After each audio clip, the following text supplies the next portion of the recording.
गांव के एक छोटे से बाजार में पप्पू नाम का एक लड़का अपने पिता की किराने की दुकान में मदद करता था।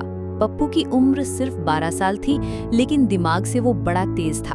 एक दिन उसकी दुकान पर एक बुढ़िया अम्मा आई और बोली, बेटा मुझे 1 किलो आटा और आधा किलो चावल दे दो। पप्पू ने जल्दी जल्दी तौल कर सामान दे दिया। अम्मा ने अपनी थैली से पैसे निकाले, लेकिन गिनते गिनते उनके हाथ कांप गए। अरे बेटा, लगता है 1 रुपया कम है, कल दे दूंगी, अम्मा ने शर्मिंदा होकर कहा। पप्पू ने मुस्कुराकर कहा, कोई बात नहीं अम्मा, 1 रुपये में क्या रखा है। लेकिन उसी समय पास में खड़े उसके पिता ने धीरे से कहा, बेटा 1 रुपये का भी महत्व होता है। पप्पू को बात समझ नहीं आई, पर उसने अम्मा को बिना पैसे लिए सामान दे दिया। अगले दिन पप्पू बाजार घूमने गया। वो एक खिलौना खरीदना चाहता था, जिसकी कीमत 20 रुपए थी। उसकी जेब में 19 रुपए थे।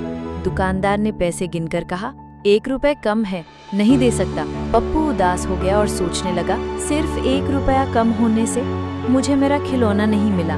वहीं से लौटते वक्त उसने देखा कि एक भिखारी भूखा बैठा है। भिखारी ने किसी से 1 रुपया मांगा ताकि वो पाव रोटी खरीद सके, लेकिन कोई ध्यान नहीं दे रहा था। पप्पू ने अपनी जेब में बचे 19 रुपए में से 1 रुपया निकालकर दे दिया।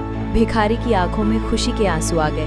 पप्पू को एहसास हुआ कि किसी के लिए 1 रुपया सिर्फ सिक्का हो सकता है, लेकिन किसी और के लिए वही जिंदगी बदल सकता है। जब वो घर पहुंचा तो पिता ने पूछा, आज सीखा 1 रुपये का महत्व? पप्पू ने सिर हिलाकर कहा, हाँ दादा, अब समझ आया कि 1 रुपया भी कभी कभी लाखों के बराबर होता है। पिता ने समझाया, बेटा 1 रुपये से कई बार सौदा पूरा होता है। किसी की भूख मिटती है या किसी की जरूरत पूरी होती है। इसे कभी छोटा मत समझना।